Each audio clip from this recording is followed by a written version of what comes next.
चार धाम जो पूरब में गोवर्धन मठ की स्थापना की गई है वो ऋग्वेद को स्थापित करती है।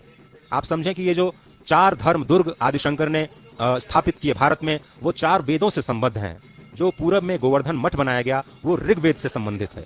जो पश्चिम में द्वारिका मठ बनाया गया वो सामवेद से संबंधित है। जो उत्तर में ज्योतिर्मठ बनाया गया वो अथर्ववेद से संबंधित है। और जो दक्षिण में श्रृंगेरी मठ बनाया गया वो यजुर्वेद से संबंधित है।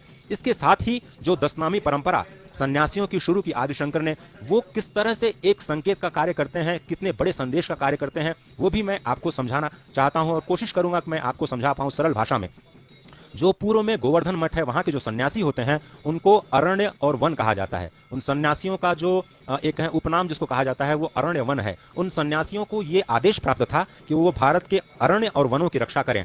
अरण्य और वन, वन वृहद होता है और अरण्य छोटा होता है, तो छोटे वन को आप अरण्य कहते हैं और बड़े अरण्य को वन कहते हैं। तो किस तरह से हमारी प्रकृति सुरक्षित रहे, भगवान आदिशंकर ने पूर्व में गोवर्धन मठ में जो सन्यासी बनाए उनको अरण्य और वन की सुरक्षा का कार्य दिया।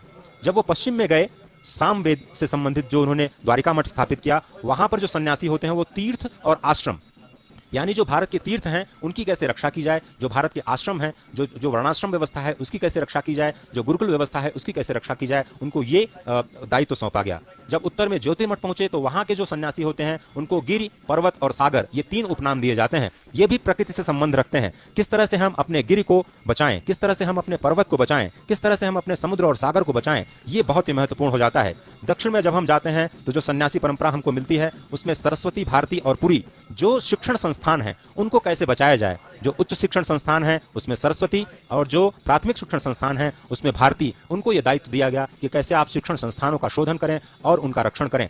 पुरी नाम के जो सन्यासी होते हैं अंतिम दशनामी परंपरा में, वो भारत की जो अष्टपुरियां कही गई हैं उनके संरक्षण का कार्य दिया गया। तो आदिशंकर ने ये जो चारों धाम स्थापित किए, देश के चारों दिशाओं में जो चार वैष्णव धाम स्थापित किए, हालांकि उनको शंकर का अवतार माना जाता है और शंकर को सबसे बड़ा वैष्णव भी कहा जाता है। और आदिशंकर ने देश के चारों दिशाओं में जो चार वैष्णव धाम की स्थापना की